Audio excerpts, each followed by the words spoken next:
Bom dia. Estão pisando no microfone aqui. Mas bom dia, companheiras, companheiros, que eu não pude cumprimentar. Eu fui escalado pela Força Sindical também para falar no dia 23, onde vai ter um juiz do trabalho, um procurador do trabalho, e seremos 2 advogados a nos manifestar com um limitador de tempo. E essa reunião de hoje, ela é muito... ela é muito oportuna, porque, infelizmente, na sociedade a gente diz algumas verdades, mas a gente vive um pouco da hipocrisia. A gente não pode dizer todas as verdades. E também, às vezes, não é importante que a gente extrapole as discussões de lavagem, que se diz, né? De lavagem de roupa suja que a gente faz dentro da nossa casa. E hoje seria um momento de nós conversarmos mais abertamente sobre isso, de nos qualificarmos nas reflexões mais profundamente em relação a esses atos antissindicais. Eu queria começar essa minha intervenção contando uma piada que vocês conhecem, quem sabe não seja tão engraçada, mas ela certamente traduz aquilo que nós vamos conversar aqui entre nós. É a história do leão que tinha um zoológico perto de uma repartição pública e fugiu o leão. E o leão foi e se acomodou no gabinete do diretor-geral daquela instituição. Quando ele sentiu fome, o diretor entrou, ele estava escondido, o diretor entrou, depois de alguns dias que ele estava ali, ele sentiu fome e comeu o diretor. Ninguém notou a presença do leão. Ele saiu dali e foi para o gabinete do subdiretor. Aí passa 2, 3 dias, deu fome de novo, entrou o subdiretor para trabalhar, ele comeu o subdiretor. E assim foi indo. Só descobriram o leão quando ele comeu a mulher do cafezinho. Não é? E eu digo isso porque eu acho que a gente tem que começar com uma reflexão muito séria aqui. Nós temos sido atacados com atitudes antissindicais nas últimas décadas. Eu estou falando décadas. E certamente, se nós não tivéssemos sido atingidos mais diretamente nesta última reforma da Lei 13.467, quando foi inserido por aquele deputado, que eu não quero nem lembrar o nome, lá do Rio Grande do Norte, que colocou aquele artigo referente à contribuição sindical, eu pergunto para vocês e faço um momento de reflexão. Se não tivesse sido mexido na contribuição sindical, nós estaríamos aqui preocupados com as ações antissindicais? As anteriores e as presentes na Lei 13.467 reflitam. Se não tivesse mexido no bolso, se nós estaríamos discutindo os ataques que nós temos recebido como ações antissindicais ao longo dessas décadas. Alguém acha que estaríamos? Não levantaram a mão pela inércia ou porque concordam? Hã? Vejam uma coisa, nem a Justiça e nem o Ministério Público levam a sério essas coisas. Eu queria também, nesse início, levantar uma questão. Eu vou fazer uma leitura de um documento, um trabalho que foi feito pelo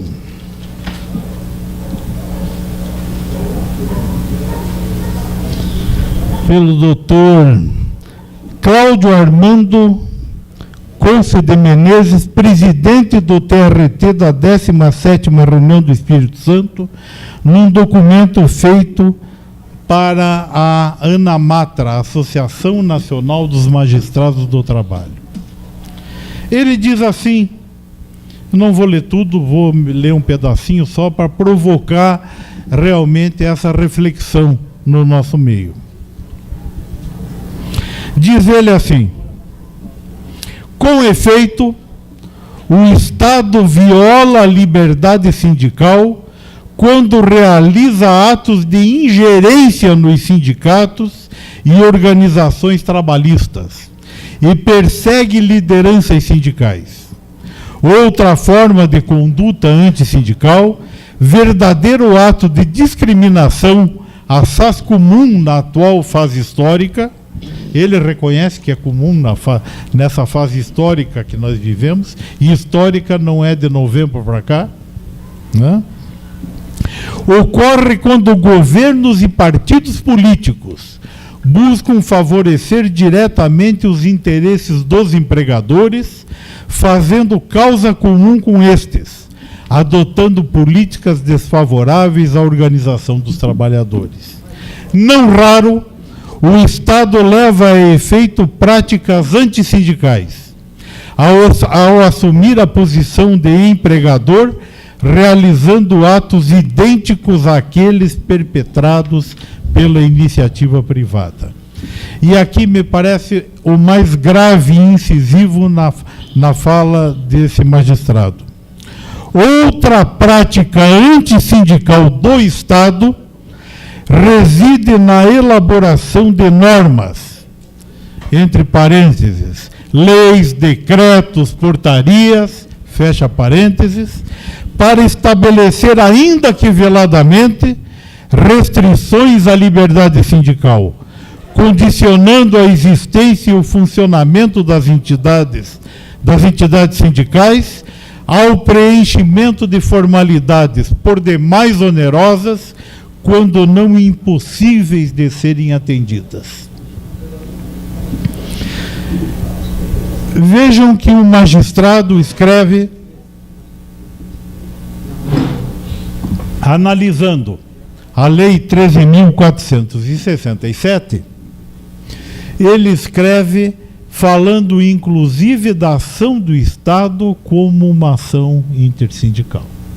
Em 1988, quando foi promulgada a Constituição Cidadã, no dia 5 de outubro, nós acreditamos que era verdade uma coisa que foi inserida no artigo 8º da Constituição, de que o sindicato tinha liberdade e autonomia. Nós já tínhamos começado a assumir algumas posições de mais liberdade a partir de 85, quando o ministro o Almir Pazianotto, que depois foi nomeado, pelas suas proezas, foi nomeado para o Tribunal Superior do Trabalho, era ministro do Trabalho e deu a liberdade de que nós mexêssemos nos estatutos das entidades que até então obrigatoriamente tinham que seguir um modelo padrão dado pelo Ministério do Trabalho. Se você não tivesse o estatuto padrão do Ministério do Trabalho, a entidade não teria sido elevada da condição de associação para sindicato, que era uma exigência na época. Deu a liberdade, nós começamos a nos mexer nos estatutos. 88, a Constituição diz que tinha sido implantada a liberdade e autonomia sindical. Nós acreditamos e aumentamos as nossas diretorias dos sindicatos. Não vou também esconder o sol com peneira para dizer que, na sua maioria, nós não exageramos, né? Nós exageramos, mas demos a arma e o Estado veio, através da Justiça do Trabalho na época, para dizer que tinha permanecido vigente no nosso meio o artigo 522 da CLT, que estabelecia que existia um limite de 7 diretores para o sindicato, 7 suplentes, e nós acreditávamos ainda em outro artigo que dizia que tinham 3 conselhos fiscais, membros do Conselho Fiscal e 3 suplentes. Ainda tinha os representantes junto à federação, da federação junto à confederação, que nós imaginávamos que também poderiam ter estabilidade. Muito embora esses representantes, normalmente, eles repetiam aquelas pessoas que estavam na diretoria, porque era a centralização do poder político da entidade, né? A representação perante a entidade superior. Mas, logo em seguida, começou pelos bancários isso, com dissídios coletivos de natureza jurídica, questionando a Justiça do Trabalho, que chegou a ter a decisão de dizer que o artigo 522 da CLT não havia sido derrogado pela Constituição, que nos deu liberdade e autonomia, e que dizia num dos parágrafos do artigo 8º que era vedado ao Estado a interferência na fundação e funcionamento das entidades sindicais. Ora, todos nós entendíamos, e haviam livros já escritos dizendo que essa interferência não podia existir pelo Estado, com lei, voltando àqueles artigos de lei que restringiam a atividade sindical. Pois bem, o TST acabou pacificando e dizendo: o artigo 522 continua existindo, e nos colocou numa tábua rasa. Nós que discutíamos até então as ações antissindicais eram quase que única e exclusivamente tomadas contra a estabilidade dos dirigentes sindicais, nós passamos a ter um baita de um problemão. Porque, sem nenhum menosprezo, eu vou falar, nem sei nem se existe sindicato, mas eu vou falar só um tom de comparação.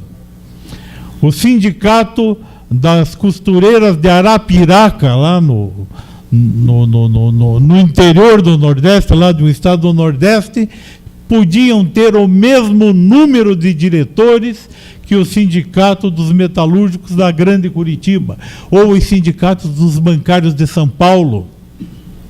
O que é inimaginável você imaginar que pudéssemos colocar como tábua rasa um limite de 7 diretores para o sindicato, independentemente do número de associados ou do tamanho da categoria que existia.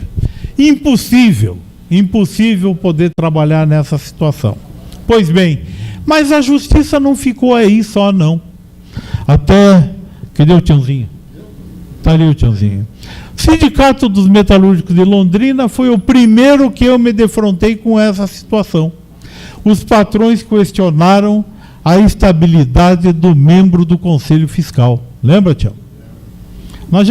Eu tinha até esquecido disso já, porque coisa ruim a gente costuma esquecer, não é? Mas a justiça chegou a dizer o seguinte, porque tem um artigo na CLT que diz assim, quando fala do Conselho Fiscal do sindicato, e esse artigo está lá na CLT ainda, não entrou na reforma, ele diz assim: o membro do Conselho Fiscal do sindicato se limita a fiscalizar as contas, as ações da diretoria. E um juiz iluminado, chegou à conclusão que estabilidade no emprego do dirigente sindical estava vinculada à exposição que esse dirigente tinha perante os patrões. Ora, se o Conselho Fiscal não podia fazer mais nada, como se os nossos membros do Conselho Fiscal não agissem na categoria exatamente da mesma forma que os demais diretores, né? Mas ele entendeu que o Conselho Fiscal, como ele era limitado a controlar a diretoria, ele jamais se expunha perante os patrões. E dessa forma, Dessa forma, ele não estava vulnerável para ser demitido. E se ele não estava vulnerável, não tinha por que ele ter estabilidade no emprego. Cortaram a estabilidade. Tinham cortado daqueles que ultrapassavam os 7 diretores e 7 suplentes, e cortaram daqueles que eram membros do Conselho Fiscal. Foram fazendo isso e nós ficamos quietos. Nós engolimos, porque a Justiça definiu isso e nós engolimos essa situação. Outras tantas situações vieram existindo. Vejam bem, no mesmo artigo 8º da Constituição Cidadã de 1988, nós havíamos discutido, e alguns como Tião, deixa eu lembrar aqui. Os mais antigos? Os mais antigos, né? Certo. O Zanetti. Sérgio Bútica. Vamos parar de falar, senão surge oposição, né? Ou não surge agora sem a contribuição sindical, né? Mas no mesmo artigo 8º, a gente tinha ido brigar em Brasília, durante o processo constituinte, para que houvesse uma modificação, porque nós não aceitávamos que o Supremo Federal tivesse dito que a contribuição assistencial podia ser cobrada, era infraconstitucional, não havia impedimento constitucional de cobrança, mas que nós tínhamos que dar o direito de oposição. E nós não admitíamos o direito de oposição. E nós fomos procurar na Constituição, quando fizemos aquele artigo 7º, colocando um monte de coisa, e no artigo 8º, cuidando do sindicato, nós fomos nos proteger daquilo que a gente entendia que eram ataques que a gente estava sofrendo no dia a dia, no movimento sindical. E fomos lá e dissemos o seguinte: nós queremos uma contribuição que seja imposta para a categoria, para toda a categoria, e que não tenha direito de oposição. Aí inventaram uma contribuição que, com a ação que houve das federações e das confederações, na época não existiam as centrais, pelo menos com ação política orgânica nas entidades, né? Foi colocado que era uma contribuição para sustento do sistema confederativo. E aí uma vírgula. E essa foi colocada pelas confederações, independentemente da contribuição prevista em lei, para deixar bem claro que era mais uma, não era menos uma, era mais uma. Embora a discussão na época também tenha abrangido o fim da contribuição sindical. O patronato não é burro. Eles têm a maioria tinham na época, como tem agora, do Congresso Nacional.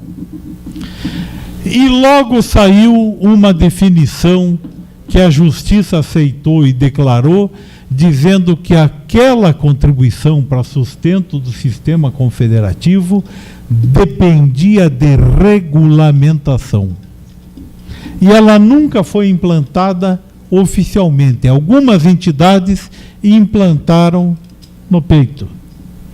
Algumas foram atacadas pelo Ministério Público, outras foram atacadas no Judiciário, até que o Supremo Tribunal Federal baixou uma súmula, a súmula 666, é a súmula do capeta, né?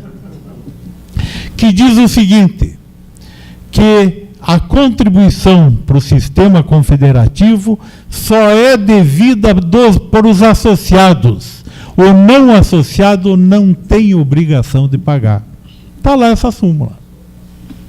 Mas essa súmula se referia única e exclusivamente àquela contribuição criada na Constituição, no artigo 8º da Constituição, a contribuição para sustento do sistema confederativo. Tinha lógica a posição do Supremo? Tinha.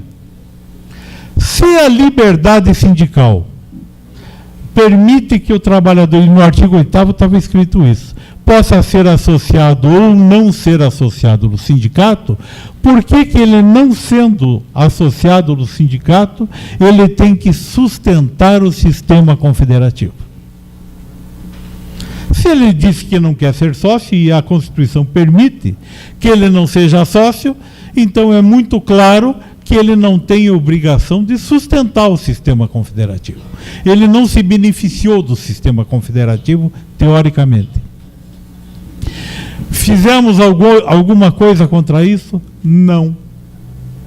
As categorias mais espertas não implantaram a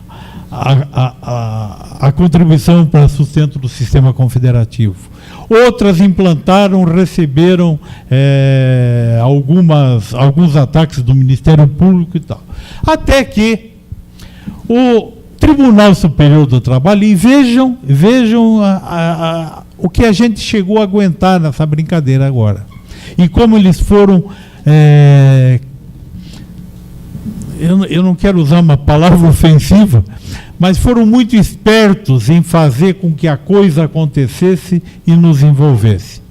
O Tribunal Superior do Trabalho, naquela época nós tínhamos muitos dissídios tramitando nos tribunais do trabalho, e o Tribunal Superior do Trabalho pegou, sentou e disse o seguinte: eu vou escrever o que pode e o que não pode entrar no dissídio coletivo.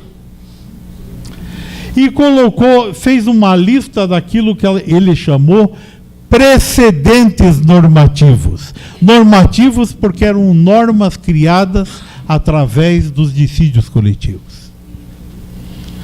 Então fez os precedentes normativos. E lá ele escreveu: olha, tem lógica fazer com que o adicional noturno, em vez de 20%, seja de 30%. Escreveu. Depois, eles foram mais espertos e o Supremo caçou isso também. Mas ele escreveu isso. Escreveu tantas outras coisas, e numa delas, no precedente 119, veja o número de precedentes que existia na época, no precedente 119, ele disse assim: de acordo com o que decidiu o Supremo Tribunal Federal na súmula 666, os sindicatos não podem cobrar nenhuma taxa, seja como o nome for, dos empregados que não sejam associados da entidade. Precedente normativo: criava vínculo de obrigação? Não era a súmula. Ele simplesmente era uma orientação para os ministros e para os juízes que julgavam os processos de dissídio coletivo. Quem sabe tenha sido esse precedente a norma que mais vinculou juízes em todo o Brasil para dizer que sindicato não podia arrecadar. Fizeram isso e, com base nisso, o Ministério Público começou pelo Tião aqui no Paraná, né? Tudo. É como dizem, né, o tempo ruim, né? Que tudo que é ruim para nós vem da Argentina, né? Pode pegar a meteorologia, vocês vão ver que é isso, né? Pode ver, veja o boletim meteorológico, vocês vão ver lá, está vindo tempestade, está vindo neve, está vindo não sei o quê. Tudo que é ruim vem da Argentina. Começou pelo Tião as coisas ruins aqui, né? E do Tião se disseminou para todo mundo. Mas o Ministério Público no Brasil inteiro conseguiu arrebentar com as finanças das entidades sindicais. Nós fomos brigar contra isso, brigamos um pouco, mas nos acomodamos, porque era melhor até nos acomodarmos. Era melhor nos acomodarmos. Até que chegamos no que diz a custeio, no presente momento, em que praticamente a decretação do fim da contribuição sindical faz com que todos nós agora estamos ativos, vendo como é que nós vamos sobreviver. Como não se fecha, a gente usa, o Jamil usou ontem também, eu já usei esse ditado. A gente pega ontem lá na chácara, lá no clube, tinha um cachorrinho desse tamanho. E o cachorrinho andava, claro, louco para que alguém derrubasse linguiça, carne para ele comer. Mas aquele cachorrinho, certamente, pela situação que ele tinha de circulação, não morde ninguém. Mas se você pegar aquele cachorrinho e encostar num canto e acuar e não der saída para ele, ele vai tentar te morder. E aí, quando eles nos tiram agora a contribuição sindical, tiram na prática a contribuição sindical, porque nós começamos a nos conscientizar, eu faço um parênteses aqui, começamos a nos conscientizar, e eu conversava com alguns companheiros hoje de manhã que falavam sobre isso. Nós nos conscientizamos de que quem faz a prática antissindical não é só o patrão, não é só a justiça, não é só o Ministério Público, não é só o Estado, mas é também e principalmente o trabalhador que nós representamos. Na hora que a gente precisa da resposta dele, ele não dá a resposta. Não dá a resposta. Pois bem, quando nós fomos colocados no cantinho, sem possibilidade de custeio, eis que toca aquela música da 7ª Cavalaria Americana em filme de Far West, né? E chega o Ministério Público, aquele que estava nos ferrando há anos, como o nosso salvador. E vem para ser o amigo que nos estende a mão. Nós devemos recusar essa mão? Absolutamente. Porque nós não vamos conseguir nos defender das ações antissindicais, mesmo das ações antissindicais cometidas pelo próprio Ministério Público, se nós não tivermos dado a mão para eles e tentado caminhar pelo menos alguns passos juntos.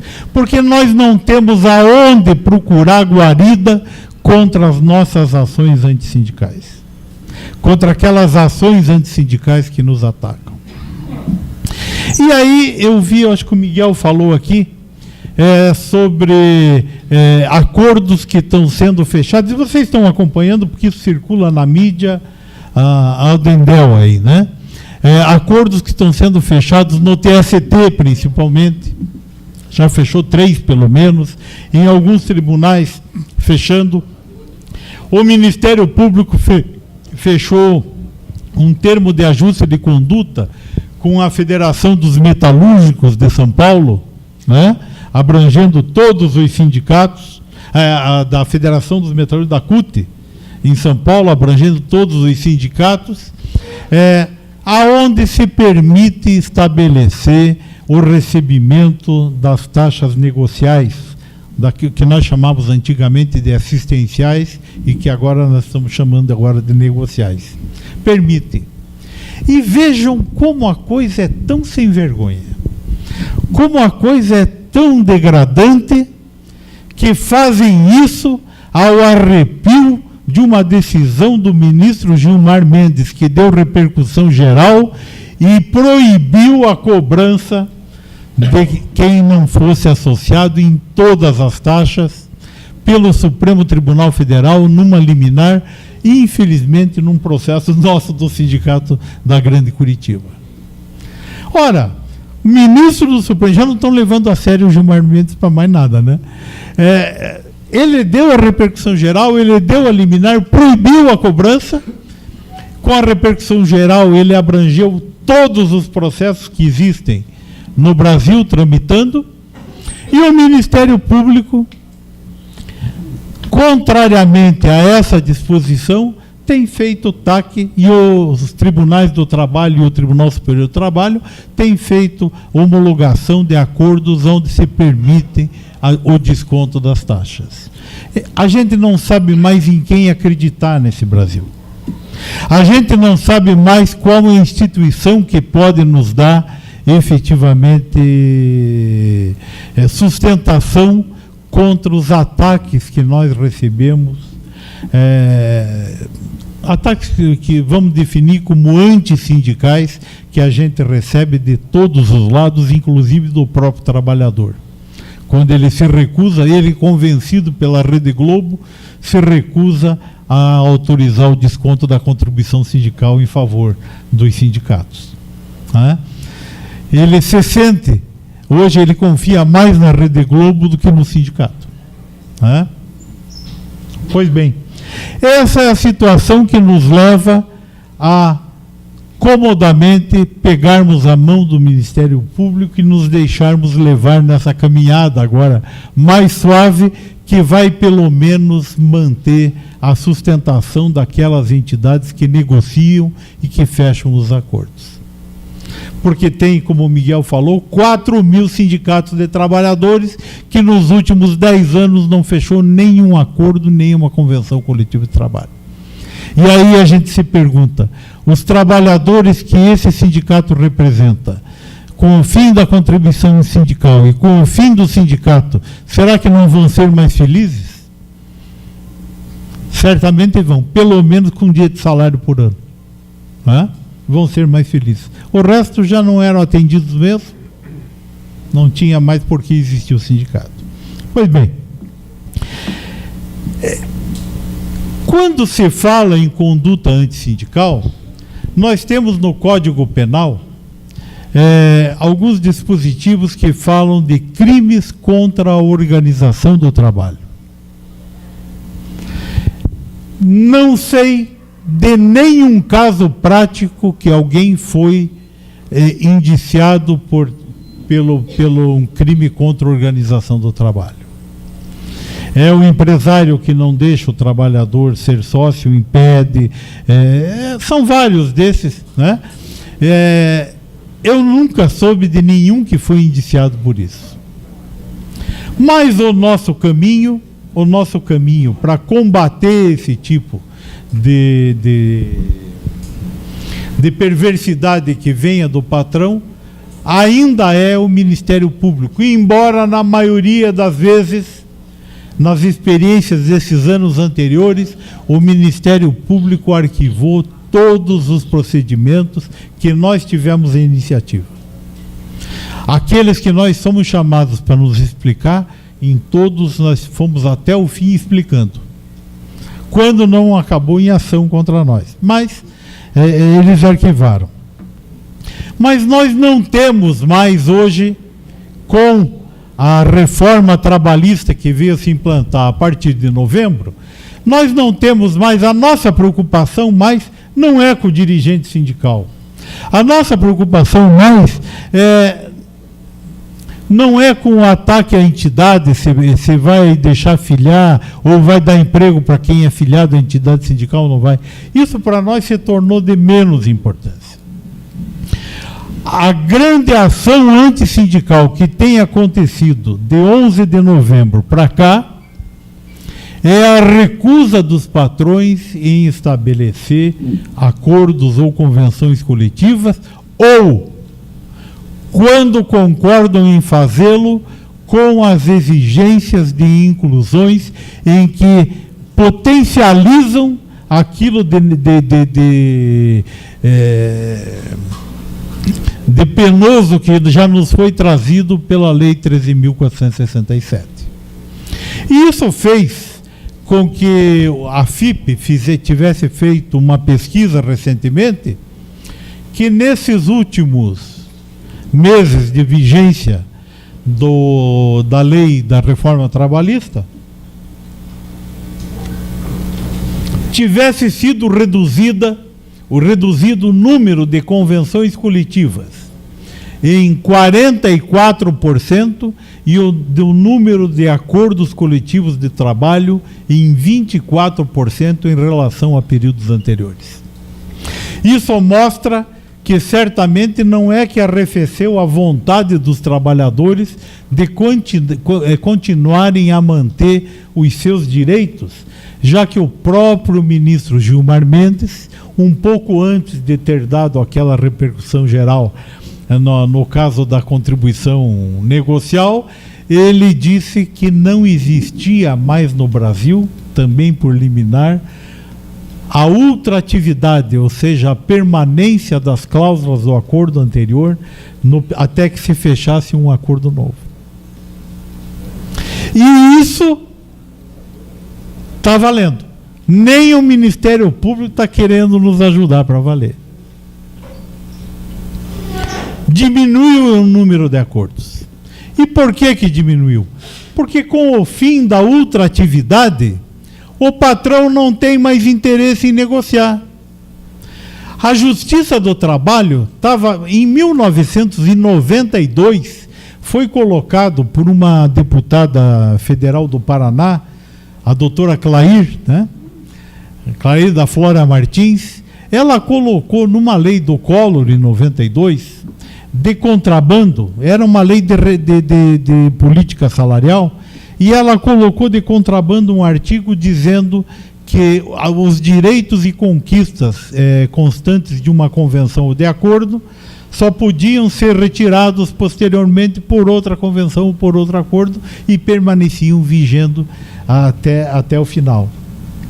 Ela colocou isso. Como a lei do Collor era temporária, porque naquele tempo a política salarial, a política econômica, ela mudava constantemente também, esse adendo da Clair caiu fora, sumiu. E só foi colocado de novo, agora eu vou pecar porque eu não tenho a data exata na cabeça, mas deve ter sido aí por 2007, 2008, que o TST discutiu pela primeira vez isso e criou um enunciado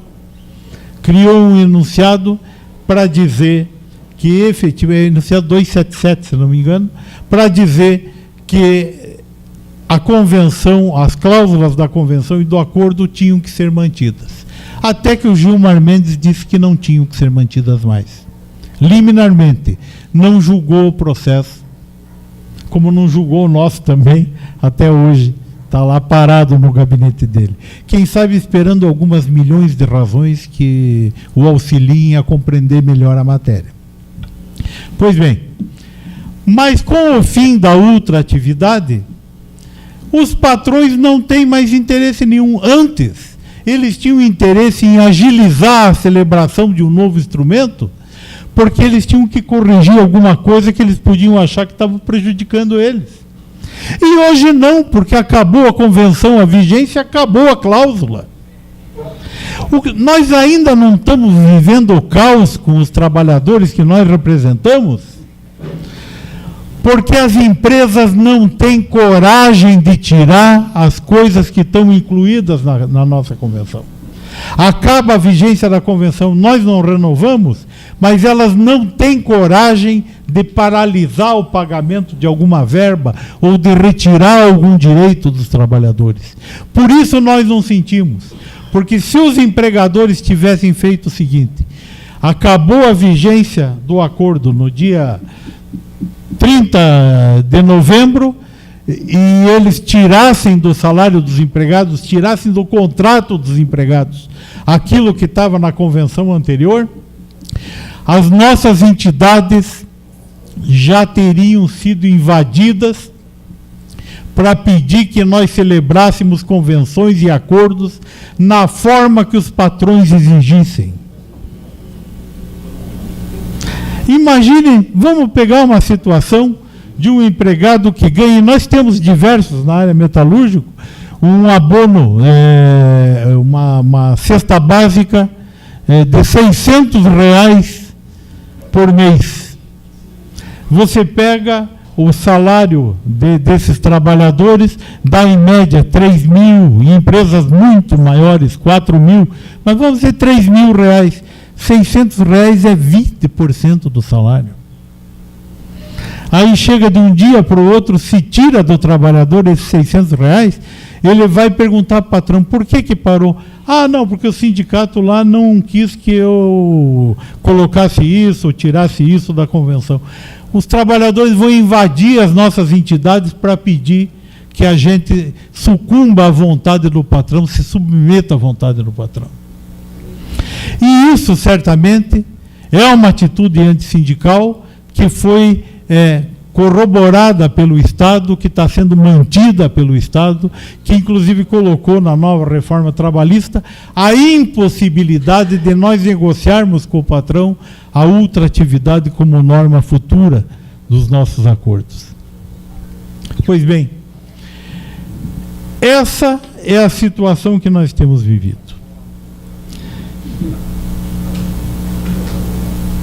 O Bolsonaro, a gente fala, agora é a hora cômica, né? Eu vi a referência que o Sérgio fez, o Miguel fez, mas quem sabe vocês não tenham lido isso ainda. O Bolsonaro deu uma entrevista para um fórum, o blog do Sakamoto, uma coisa assim, aonde ele diz que ele vai criar uma segunda figura de trabalhador.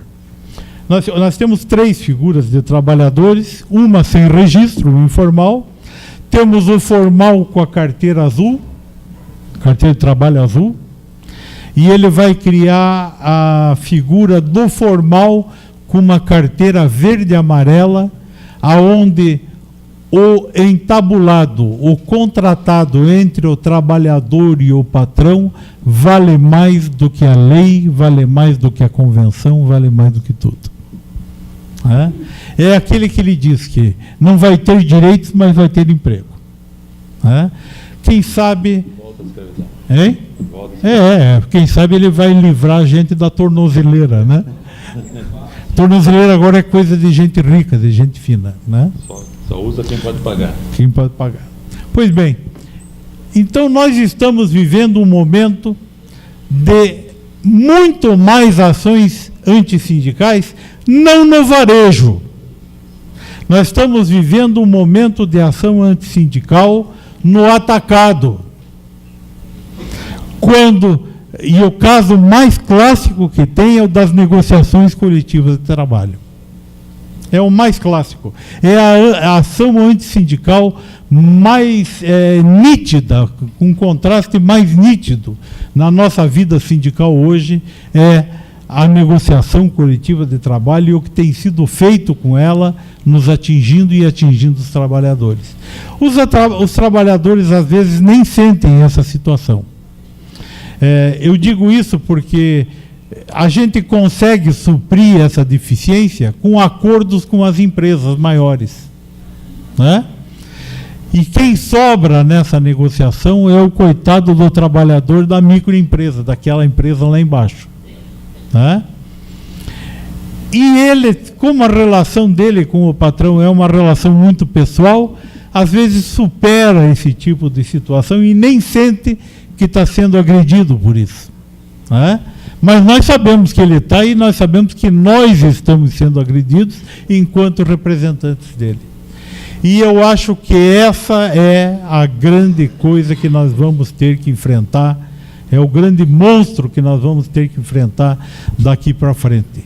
É a ação antissindical no direito coletivo de trabalho. Enfrentamos como concorrência, e para encerrar eu vou fazer essa colocação, como concorrência a Justiça do Trabalho e o Ministério Público, que quando nos atacam, quando entram com a ação contra o Tiãozinho aqui, por exemplo, eles dizem assim: nós estamos defendendo os direitos homogêneos e difusos da categoria dos metalúrgicos de Londrina, que está sendo a integridade está sendo atacada pelo sindicato. Confundem as coisas, não analisam as intenções do sindicato, não analisam a atividade dos sindicatos. E aí nós passamos agora a ter como contraponto nas nossas ações de combate às ações antissindicais a própria opinião do Ministério Público e da Justiça do Trabalho, que acho que eles são melhores defensores do trabalhador do que nós. De alguns sindicatos até pode ser que sejam, mas da nossa grande maioria, e principalmente de nós que somos a nata do movimento sindical aqui no Paraná, certamente não são, e nós temos que nos ver respeitados.